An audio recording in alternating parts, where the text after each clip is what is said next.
moisson est prête, nous devons y aller. N'arrêtons pas tant que tous ne savent pas la puissance dans le sang pour sauver toutes les âmes. Nous n'avons pas honte de l'évangile. Merci. Merci Seigneur pour ta présence. Seigneur Père, on remet cette soirée entre tes mains. Père, on prie maintenant que ton royaume vienne, Seigneur, en ce lieu. Que ta volonté soit faite, Seigneur, sur la terre comme au ciel. On prie que tu étendes ta main, Seigneur Père.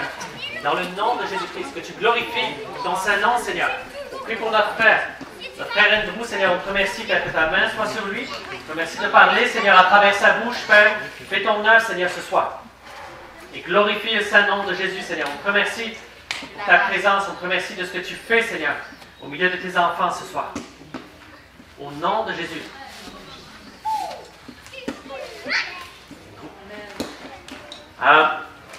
Simplement une annonce pour répéter quelque chose que je disais hier soir. On va prendre une offrande vendredi soir. Donc, vous qui avez assisté aux soirées durant la semaine sous la tente ici, si vous voulez encourager les frères qui sont venus parler et les supporter dans leur ministère, ça va être vendredi soir que ça va se passer, pour que vous puissiez le savoir. Maintenant, si quelqu'un d'entre vous est là seulement ce soir, désire bénir notre frère dans son ministère, il y a un pot qui est juste ici, au coin. Vous êtes libre de mettre quelque chose dedans si vous l'avez à cœur. OK? Amen. Alléluia. Est-ce qu'on peut acclamer pour Jésus?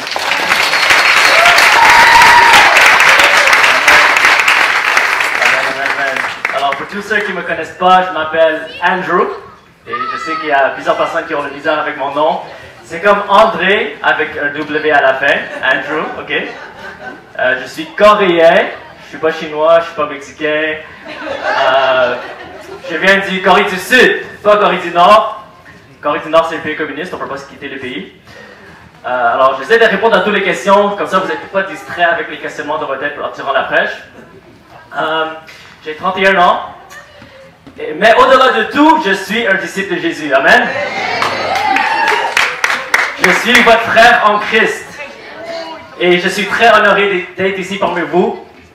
Et en fait, moi, j'ai enregistré pour cette semaine de connexion, il y a environ 2 mois. Et moi, je voulais venir simplement pour apprendre, simplement pour recevoir, pour communier avec les frères et les sœurs en Christ, pour apprendre à marcher plus comme Jésus. Amen. Alors, le fait que je suis devant vous aujourd'hui, c'était inattendu. Je ne m'attendais pas à ça. Mais Dieu a voulu autrement. Moi, j'aurais aimé être incognito, que personne ne me connaisse. Comme ça, je peux juste apprendre. Mais Dieu m'a donné ce privilège. Et je veux remercier frère Olivier, qui est une grande inspiration pour moi.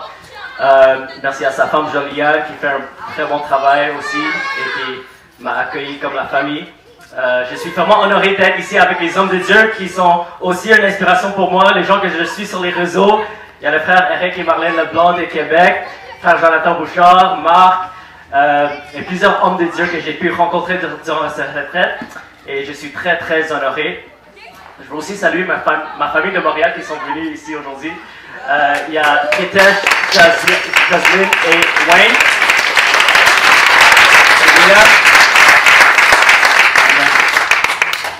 Alors, pour tous ceux qui ne connaissent pas mon témoignage, je suis né à Montréal, mais plus dans un quartier anglophone. C'est pour ça que j'ai un accent un peu bizarre là. Mais quand j'étais jeune, il y avait un événement qui m'a beaucoup affecté. Et en fait, à l'âge de 3 ans, mon père, pendant qu'il travaillait dans ce dépanneur, malheureusement, il a été assassiné durant un vol. Et ça m'a beaucoup affecté parce que j'ai grandi sans papa, j'étais très facilement influencé. Et en plus, je vivais dans un quartier qui n'était pas très bon. Alors, j'ai commencé à faire la drogue à un très jeune âge, à 11 ans. Je suis devenu très colérique, très violent. J'ai commencé à faire des crimes, j'ai commencé à avoir des problèmes avec la loi. On m'a même arrêté une fois parce que j'ai essayé de voler une voiture.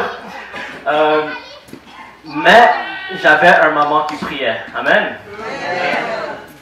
Et quand un maman prie pour son enfant, ça fait un effet. Et je ne sais pas pour qui c'était cette parole, mais quand un maman prie pour son enfant, ça fait un effet. Alléluia.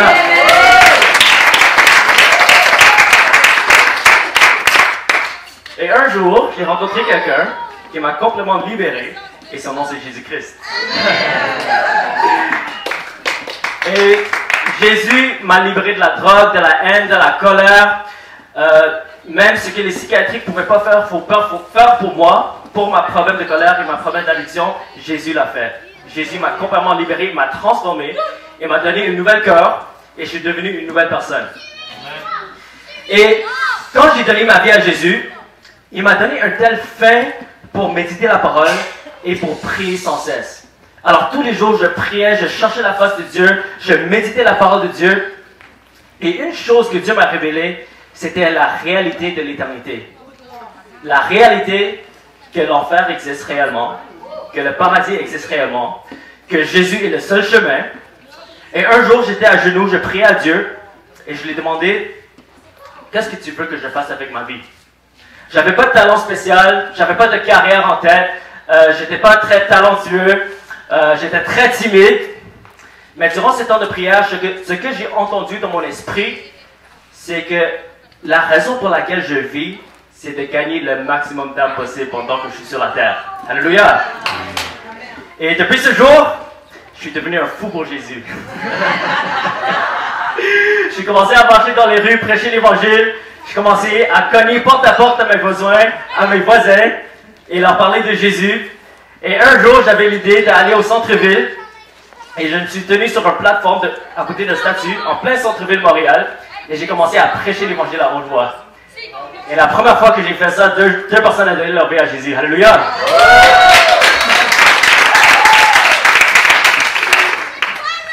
Mais j'aimerais vous partager un verset qui a complètement transformé ma vie. Il y a un verset qui a vraiment transformé ma vie. Est-ce que vous voulez savoir c'est quoi le verset? Oui. La Bible nous dit que les miracles accompagneront tous ceux qui auront cru. Ils vont parler en nouvelle langue, ils vont chasser les démons, ils vont boire le poison, prendre les serpents, et ça ne va pas leur faire mal. Ils vont imposer leurs mains sur les malades, et les malades seront guéris. Alléluia! La Bible nous dit que les miracles accompagneront tous ceux qui auront cru. Pas tous ceux qui sont pasteurs, pas tous ceux qui ont un don spécial, pas tous ceux qui sont loin, pas tous ceux qui ont un don de guérison, mais tous ceux qui auront cru. Est-ce qu'il y a des gens qui croient dans cette salle? Alléluia! Et quand j'ai eu cette révélation que je suis qualifié pour guérir les malades, je suis qualifié pour être utilisé par Dieu, je me suis dit, Seigneur, je ne veux pas juste lire la Bible et prier. Je veux vivre ta parole. Je veux vivre les miracles. Je veux vivre la vie de Jésus, la vie des disciples, les actes des apôtres. Je veux voir la puissance de Dieu dans ma vie. Et j'ai commencé à regarder mes mains. Et j'ai dit, chaque personne que je vais imposer mes mains va être totalement guérie au nom de Jésus. Alléluia! Et un jour, j'étais dans mon salon, j'étais tellement en feu, et je me suis dit, je veux vivre la parole aujourd'hui. Alors, même si j'étais timide, même si j'avais peur, j'étais vraiment terrifié, j'avais peur de ce que les gens pensent de moi, je me suis dit, je ne vais pas marcher selon la peur des opinions des hommes. Alléluia. Et j'ai décidé de sortir, je suis allé dans une parc, et j'ai vu plein de jeunes.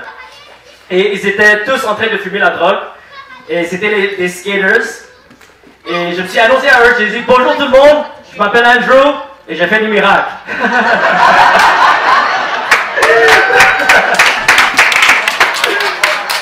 Et les gens me regardaient comme si je suis fou. Ils pensaient que j'allais faire du magie ou quelque chose. Mais j'ai dit, je ne fais pas du magie, j'ai fait des miracles, c'est une grande différence. Amen. Et j'ai dit, je prie pour les malades et Dieu leur guérit. Et j'ai dit, qui a mal ici? Et comme c'était des skaters, ils avaient beaucoup de douleurs, tu vois, parce qu'ils tombaient. Ils avaient des douleurs à l'épaule, des douleurs au genou. Et beaucoup de gens commençaient à lever leurs mains. Et j'ai commencé à prier pour un par un, et chacun d'eux commençait à être guéri au nom de Jésus-Christ. Alléluia. Et plusieurs jeunes ont accepté Jésus ce jour-là. Alléluia. Et petit à petit, Dieu a commencé à m'utiliser dans la guérison. Et je pratiquais dans la rue. Mais un jour, j'ai eu l'idée, je me suis dit, s'il y a des malades dans les hôpitaux, Et moi, je suis un croyant. Et la Bible nous dit que les croyants vont imposer les mains sur les malades et les malades seront guéris. Mais pourquoi ne pas aller dans les hôpitaux? Pour moi, c'était logique. Alors, un jour, j'ai commencé à aller dans les salles d'urgence. J'ai commencé à offrir la prière. Et Dieu a commencé à faire des miracles. Alléluia. Un jour, j'ai rencontré une madame. Elle avait une tumeur sur son ventre. C'était gros comme un ballon de volley. Et j'ai imposé mes mains sur elle. J'ai dit, au nom de Jésus-Christ, je déclare que ce tumeur disparaît. Et dans 24 heures, le tumeur est totalement disparu. Alléluia. Un jour, j'ai eu un appel. Quelqu'un m'a appelé. Elle m'a dit, ma fille est dans l'hôpital. Et elle est dans un coma. Et ça fait 7 jours qu'elle est dans un coma. Elle n'est pas encore réveillée. Je suis parti à l'hôpital. J'ai vu la fille, elle était branchée avec tellement de tubes. J'ai prié pour elle. J'ai dit, au nom de Jésus, tu te réveilles. Tu vas vivre au nom de Jésus-Christ. Et 30 minutes après ma prière, la fille s'est réveillée. Alléluia. Alors aujourd'hui, j'aimerais vous dire qu'on est dans une génération que l'Église doit se lever pour manifester la puissance de Dieu. Alléluia. On est dans une génération que les gens veulent voir pour croire. Même Jésus a dit, à moins qu'ils voient les signes et les prodiges, ils ne vont pas croire. Si l'Église n'est pas capable de manifester la puissance de Dieu, ils vont courir vers les sorciers. Ils vont courir vers le New Age. Ils vont courir vers les religions qui manifestent le surnaturel. Mais la Bible nous dit que la royaume de Dieu ne consiste pas seulement en parole, mais en puissance. L'apôtre Paul a dit, je n'ai point honte de l'évangile, car c'est la puissance de Dieu. Alléluia. Dieu ne nous a pas donné un esprit de timidité, mais de puissance. Alléluia. L'apôtre Paul a dit, quand je suis venu vers vous, je ne suis pas venu avec les discours persuasifs ou de la sagesse d'homme, mais je suis venu avec la démonstration de l'esprit et de puissance. Alléluia. On doit marcher dans la puissance de Dieu. L'Église de Dieu doit se lever pour marcher dans le surnaturel, pour guérir les malades, chasser les démons, ressusciter les morts, pour manifester la puissance de Dieu. Alléluia. Alors, le titre de mon message aujourd'hui, c'est 4 clés essentielles pour efficacement guérir les malades comme Jésus. Alléluia. Parce que c'est ça le but, en fait. On veut guérir les malades comme Jésus. Pas forcément comme le pasteur Andrew, pas forcément comme tel homme de Dieu, mais on veut guérir les malades comme Jésus. L'apôtre Paul a dit, imite-moi comme moi j'imite Jésus. Jésus est notre modèle. Jésus a marché sur cette terre comme le Fils de l'homme qu'on a appris, comme par le frère Jonathan Bouchard. Il nous a donné le modèle de potentiel d'un chrétien né de nouveau. Alléluia. Et Jésus est le même hier, aujourd'hui et éternellement. Alléluia. Alors la première clé, c'est quoi? La première clé pour efficacement guérir les malades comme Jésus, il faut comprendre que tous les chrétiens ont l'habilité et la responsabilité pour guérir les malades. Amen. La Bible nous dit que les signes accompagneront tous ceux qui sont crus. Pas tous ceux qui sont pasteurs, ouais, hommes de Dieu, onction, non. Tous ceux qui auront cru. Jésus a dit, tous ceux qui croient en moi vont faire les mêmes choses que moi, les mêmes œuvres que moi, les mêmes miracles que moi, et même plus grands parce que je vais aller au Père. Quand Jésus a parlé à ses disciples, il a dit, il est avantageux que je m'en aille. Pourquoi? Parce que si, à moins que je m'en aille, je ne peux pas envoyer le Saint-Esprit. Et il a dit à ses disciples, attendez à Jérusalem, afin que vous soyez revêtus de la puissance d'en haut. Et la Bible nous dit, dans les derniers jours, je répandrai mon esprit sur toute chair. Vos fils et vos filles prophétiseront, vos jeunes gens auront des visions, vos vieillards auront des songes. Et si vous êtes nés de nouveau, baptisés du Saint-Esprit, la seule personne avec qui tu peux t'identifier dans les évangiles, c'est Jésus-Christ lui-même. Quand tu lis les évangiles, les 4 premiers livres du Nouveau Testament, la seule personne qui avait l'Esprit de Dieu en lui, et l'Esprit de Dieu sur lui, c'était Jésus-Christ lui-même. Amen. Alors, on doit s'identifier avec Jésus. Parce que c'est Jésus qui vit en nous. Jésus a dit, comme le Père m'a envoyé, maintenant, moi, je vous envoie. Alors, la même mission que Jésus avait sur la terre, c'est la même mission que Jésus te donne aujourd'hui. C'était quoi la mission de Jésus? Quand Jésus a commencé son ministère, il a dit, l'Esprit de Dieu est sur moi parce qu'il m'a oint pour prêcher l'évangile aux pauvres, pour guérir les cœurs brisés, pour délivrer les captifs, pour rendre libres les opprimés, pour guérir les aveugles. La Bible nous dit que Dieu a oint Jésus-Christ de Nazareth avec le Saint-Esprit et avec force. Et Jésus alla de lieu en lieu et guérissait tous ceux qui étaient sous l'empire du diable. Car Dieu était avec lui. Et la même façon que Dieu était avec Jésus, aujourd'hui, Dieu est avec toi. Son nom, c'est Emmanuel, ça veut dire Dieu avec toi. Alléluia! Est-ce que tu sais que le même esprit qui a ressuscité Jésus de la mort vit en toi? Le même esprit qui a opéré tous les miracles à travers Jésus, à travers les disciples, à travers l'histoire de l'humanité, cet même esprit vit en toi. La Bible nous dit que plus grand est celui qui est en toi que celui qui est dans le monde. Jésus a dit, je vous donne la puissance, le pouvoir pour marcher sur les serpents et les scorpions et sur toute la puissance de l'ennemi et rien pourra vous nuire. Alléluia.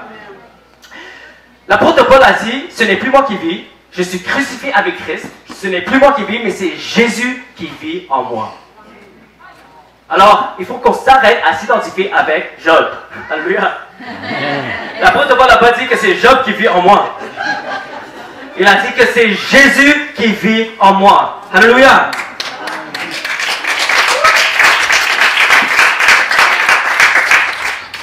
Non seulement on a l'habilité de guérir les malades, mais on a la responsabilité de guérir les malades. Amen.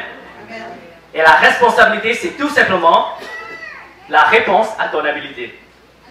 Si tu as l'habilité de guérir les malades, chasser les démons, rester les morts, qu'est-ce que tu fais avec cette habilité? C'est quoi ta réponse à cette habilité? Pourquoi? Parce que Jésus a dit, prêche l'évangile à toute création, forme les disciples dans toutes les nations et enseigne-les à obéir tout ce que je vous ai prescrit. Et un des commandements de Jésus, il a dit, prêche l'évangile, guérir les malades, chasse les démons, ressuscite les morts. Alors c'est un commandement de Jésus, c'est pas un choix, on n'a pas une option. Jésus est le boss et on doit obéir le boss, amen, le général. Parce qu'on est des soldats, on est des disciples obéissants de Jésus-Christ. Si je vous donne simplement la règle d'or, la règle d'or c'est quoi? C'est d'aimer ton prochain, faire aux autres ce qu'on aimerait qu'on fasse pour toi. Laisse-moi te poser une question. Si quelqu'un avait l'habilité, si quelqu'un était né de nouveau, il a l'esprit de Dieu en lui, et que tu étais malade, est-ce que tu aimerais que cette personne prie pour toi si tu étais malade? Mais si ta réponse est oui, alors tu n'as pas de choix de commencer ton ministère de guérison. Amen. Alléluia. La deuxième clé pour efficacement guérir les malades comme Jésus, il faut comprendre que c'est toujours la volonté de Dieu de guérir. Amen. La Bible nous dit, quand Jésus a dit à ses disciples de prier, il a dit, prie comme ceci, que ton règne vienne et que ta volonté soit faite sur la terre comme au ciel. Amen. Est-ce qu'il y a la maladie au ciel? Est-ce qu'il y a les démons au ciel? Est-ce qu'il y a la pauvreté au ciel? Est-ce qu'il y a les malédictions au ciel? Alors, est-ce que c'est la volonté de Dieu? La volonté de Dieu, c'est toujours la guérison. Amen. La Bible nous dit que par les meurtrissures de Jésus, on est guéri. Isaïe 53, verset 5 nous dit, par ces meurtrissures, nous sommes guéris. Amen. Mais si on examine 1 Pierre 2, 24, Pierre cite le même passage, mais il fait un petit changement. Et c'est quoi le changement? À la place de dire, que par les meurtrissures de Jésus, nous sommes guéris. Pierre nous dit, par les meurtrissures de Jésus, vous avez été guéris. Alléluia. Pourquoi? Parce que quand Isaïe a écrit le verset, Jésus n'était pas encore allé à la croix. Mais quand Pierre l'a écrit, maintenant, l'expiation de Jésus était dans le passé. Jésus avait déjà coulé son sang. Alors Jésus a payé le prix pour, non seulement pour nos péchés, mais aussi pour nos maladies. Amen. Alors la prochaine fois que quelqu'un te dit que ce n'est pas encore le temps de Dieu pour que tu sois guéri, tu lui réponds, le temps de Dieu c'était il y a 2000 ans quand Jésus a coulé son sang. Amen. Un jour, quand je servais dans une église, ma première église, il y avait un pasteur qui a eu le cancer. Et l'église prie pour le pasteur pendant des mois. Et après un moment, on ne voyait pas de progression et les choses allaient de plus pire et plus pire. Et un jour, les gens ont été découragés. Alors un jour, on a eu une réunion et les leaders ont dit, ils nous ont amenés dans une salle, ils ont dit peut-être que ce n'est pas la volonté de Dieu qu'il soit guéri, qu'elle soit guérie, c'est une femme. Et peut-être qu'il faut se préparer pour sa mort. Et quand on m'a dit ça, je me suis mis en colère. Parce que je connaissais la vérité que Jésus a payé le prix pour sa guérison. Et j'avoue que j'étais zélé, mais j'étais immature. Amen. Mais j'étais fâché. Et j'ai dit, je suis allé parler au pasteur et je lui ai dit, chaque fois que je vous vois, je vais imposer mes mains pour vous et je vais déclarer la guérison sur toi. Amen. Alors chaque fois que je la voyais, j'ai imposé mes mains. Je priais. Et quelques semaines après, elle me donne la nouvelle que le cancer est totalement disparu. Alléluia.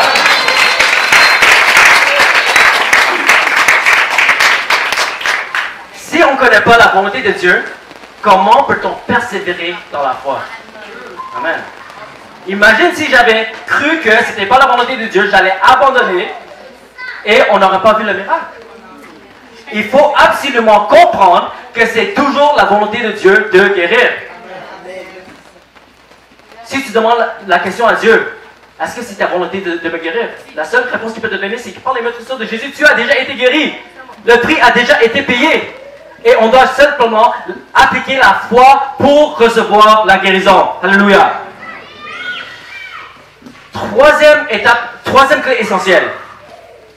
Alors, juste pour récapituler, la première, c'est que tous les chrétiens ont l'habilité et la responsabilité de guérir les malades. Alléluia.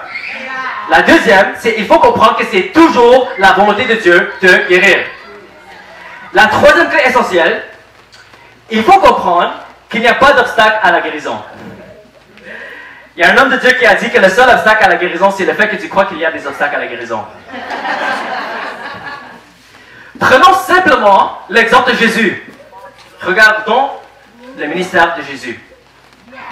Quand les malades venaient à Jésus, est-ce qu'il a dit que Dieu t'enseigne à travers cette guérison? Alors je ne vais pas prier pour toi. Est-ce que Jésus a dit que tu as trop de péchés dans ta vie? Alors je ne peux pas te guérir. Est-ce que Jésus a dit que il faut briser les liens générationnels avant que tu reçoives ta guérison? Non. Est-ce qu'il a dit que tu n'as pas assez de foi pour être guéri? Ça, c'est un peu plus compliqué. Hein? Jésus n'a jamais demandé s'ils avaient assez de foi pour être guéris. Si les malades fallait avoir la foi pour être guéri, comment il a ressuscité les morts? Comment il a ressuscité Lazare? Amen.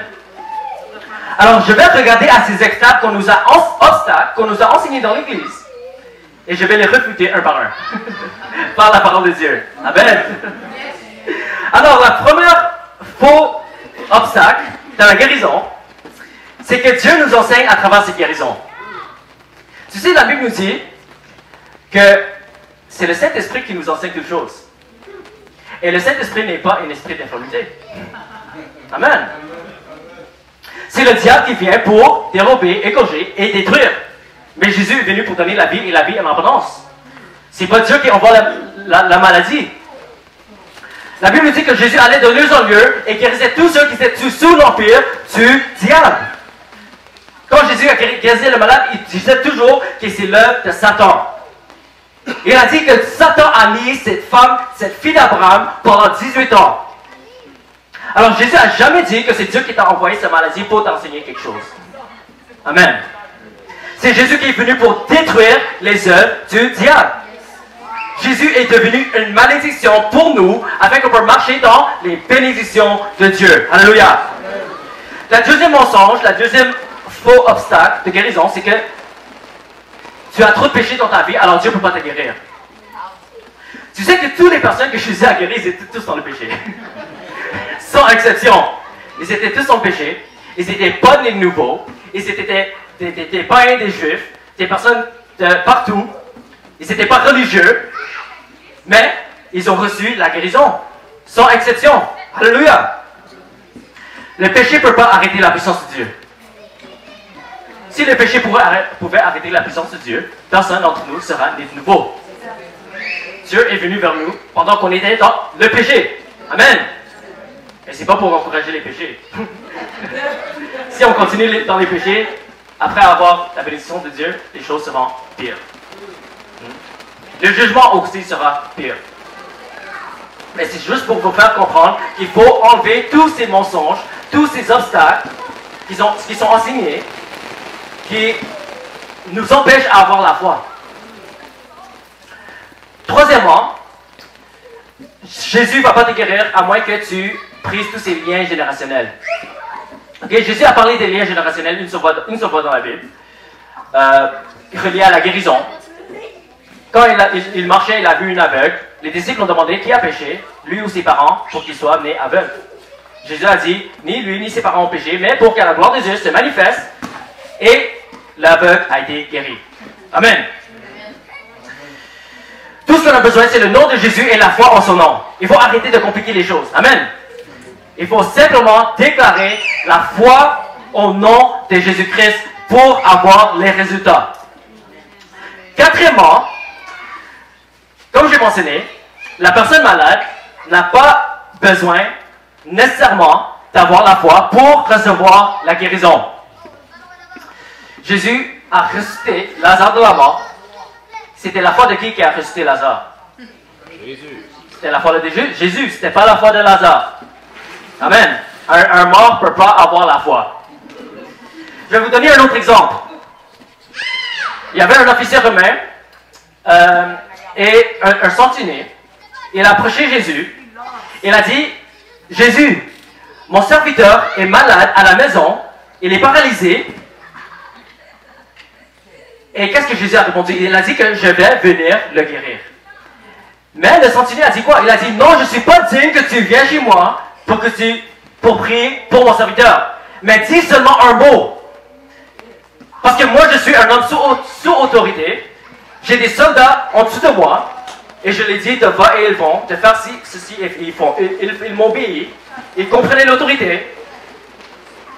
Alors dis seulement un mot et mon serviteur à la maison sera guéri.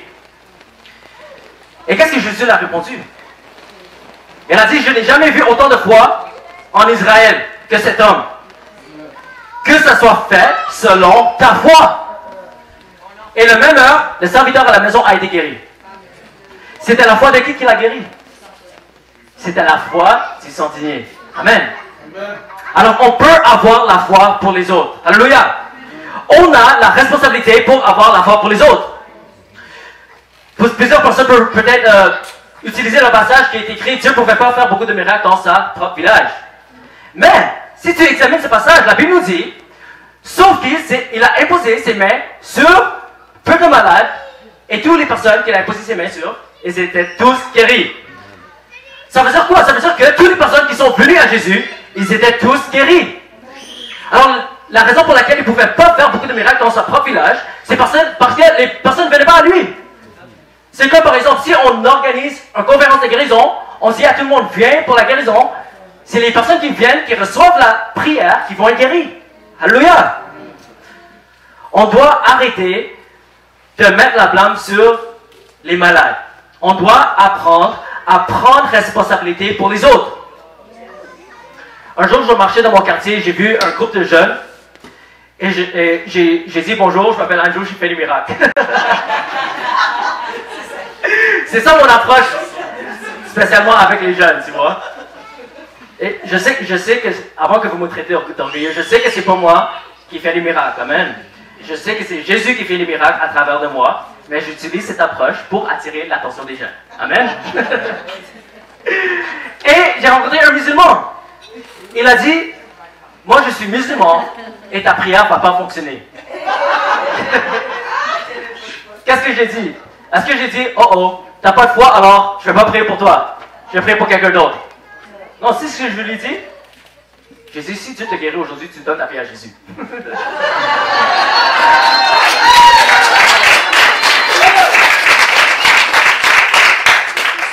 Et finalement, il m'a laissé prier pour lui. Il avait les douleurs aux chevilles, j'ai prié pour lui, il a été totalement guéri. Il a commencé à dire les gros mots. Il était choqué. Et aussi, il avait une jambe plus courte, j'ai prié pour lui, sa jambe a poussé. Et ce jour, Jésus l'a visité. Et il ne pouvait pas nier le fait que Jésus l'a visité ce jour-là. Alléluia!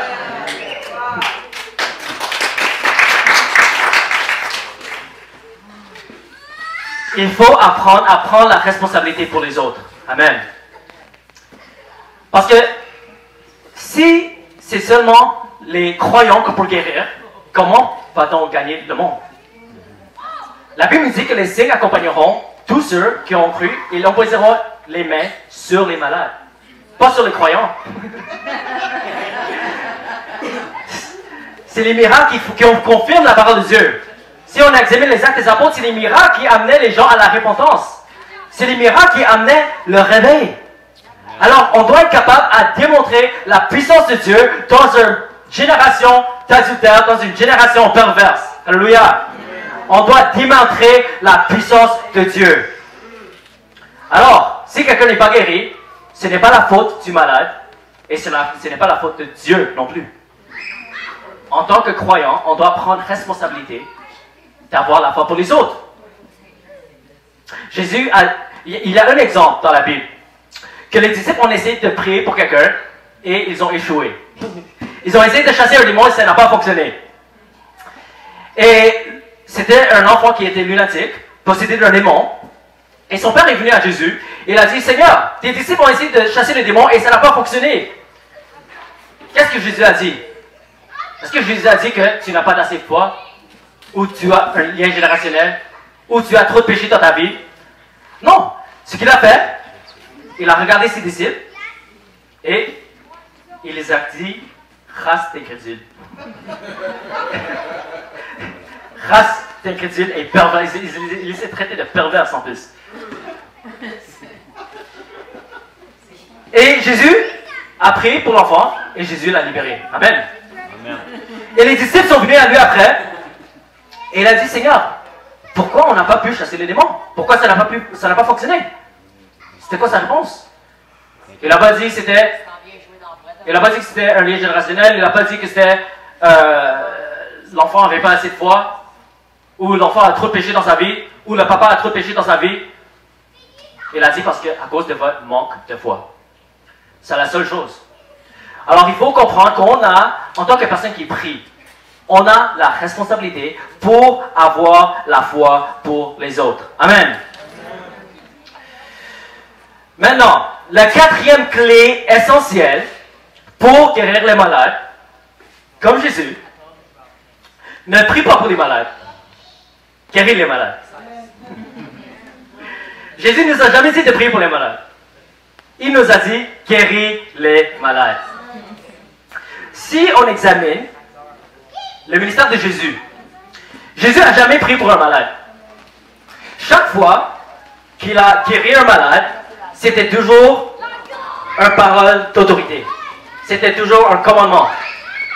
Il a dit à la personne avec la main paralysée, il a dit, étends ta main. Il a dit, lève-toi, prends ton lit et marche. Il a dit à Lazare, sors du tombeau. Alors il n'a pas parlé à Dieu pour que les malades soient guéris. Il a déclaré la maladie. Il a pris autorité. Amen. Alors, au lieu de supplier à Dieu pour que les malades soient guéris, on doit prendre autorité sur la maladie. Jésus nous a dit de parler à la montagne, n'est-ce pas? Il n'a pas dit de prier à Dieu pour que la montagne se déplace. Il a dit, si tu as la foi comme un grain de moutarde, tu peux parler à la montagne et la montagne va se déplacer et va se jeter dans la mer. Alors, il n'a pas dit de parler à Dieu de la montagne. Il a dit, parle directement à la montagne. Alors, on doit parler directement aux maladies. On doit parler directement aux démons. On doit parler directement aux malédictions. On doit prendre autorité. Parce que Jésus nous a donné autorité pour marcher sur les serpents et les scorpions et sur toute la puissance de l'ennemi et rien pourra nous nuire. Alléluia. Il y a un homme de Dieu qui a dit, arrête de parler à Dieu de la grandeur de tes problèmes. Commence à parler à tes problèmes de la grandeur de ton Dieu. Alléluia. Amen, amen, amen.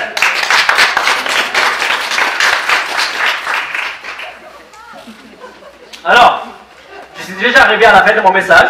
Et là, on va guérir les malades. Alléluia. Alors, juste pour rapidement récapituler les 4 clés essentielles pour guérir les malades comme Jésus. Premièrement, il faut comprendre que tous les chrétiens ont l'habilité et la responsabilité pour guérir les malades. Deuxièmement, il faut comprendre que c'est toujours la volonté de Dieu de guérir. Amen. Troisièmement, il faut comprendre qu'il n'y a pas d'obstacle à la guérison. Et quatrièmement, on a pris pas pour les malades, on guérit les malades. Alléluia. Alors, si vous êtes malade aujourd'hui, je vais vous inviter de vous lever. Je vais inviter le groupe de prière aussi, notre équipe de prière. Et vous pouvez vous avancer et on va prier pour vous. Amen. La moisson est prête, nous devons y aller. N'arrêtons pas tant que tous ne savent pas la puissance